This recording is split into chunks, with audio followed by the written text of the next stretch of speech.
All right, there was a great, a well-known Chassid, and his name was Rabbi, I think, Gararia. Anyway, he was this, as far as I know, this was in the time of the Rebbe Marash. And if anybody hears this and can correct me if I'm making a mistake, so please do so.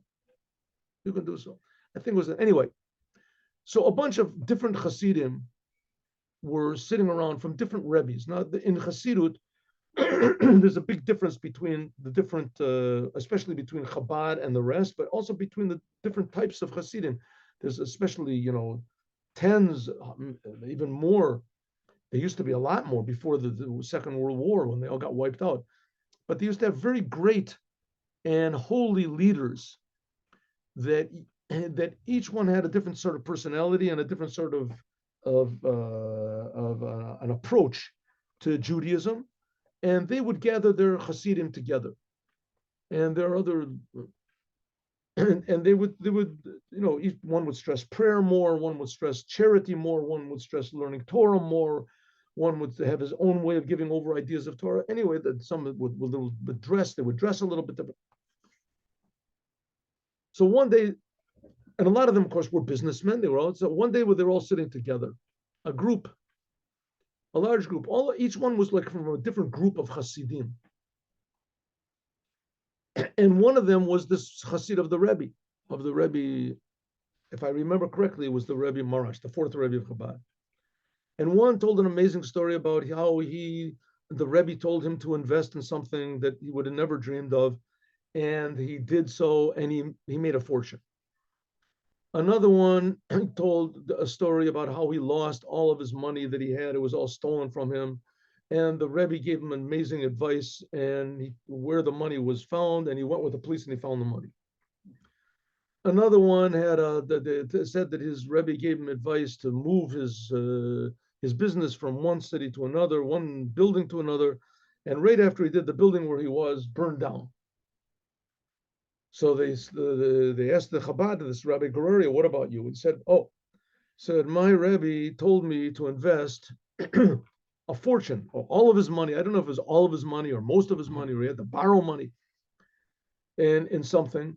And I invested in a fortune, and I lost every penny. The investment didn't work out, and I lost every penny. So everybody said, okay. And then what? So that's it. So, what type of a miracle is that? Anybody could do that. Anyone could give bad advice. That was, are you joking or something? He says, no, that was the miracle. So what's the miracle in that? He says, the miracle is that I remained the chassid of the Rebbe. That I realized that the reason that he told me to do that was something good. It was a good thing. It was incomprehensible good. What possible good could come out of that? Obviously, the message is the Rebbe was wrong. The Rebbe was wrong, and I lost. Right? What are you a chassid for a Rebbe for? To feel good. Right? That it'll be good for you. You're in the right path. How do you know you're on the right path? If you succeed. And that's not why I'm a follower of the Rebbe. I'm not a follower of the Rebbe that I should succeed. I'm a follower of the Rebbe that God should succeed. And sometimes, in order for that to happen, there has to be difficulties, and you're not affected by the difficulties.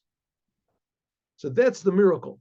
And the miracle is not what the Rebbe did for me, but rather what I did for God. To improve this world, to make the world a better place, with a little bit less frustration and a little bit less depression and a little bit less negativity. So God presented me with a situation that was negative, and instead of the situation ruling over me, as I ruled over the situation, I wasn't negative. And I'm thankful to the Rebbe that he gave me this opportunity. That's why I'm still chassid of the Rebbe. Have a good Shabbos, everyone. God bless you all, and we'll see each other on Sunday, 8:15.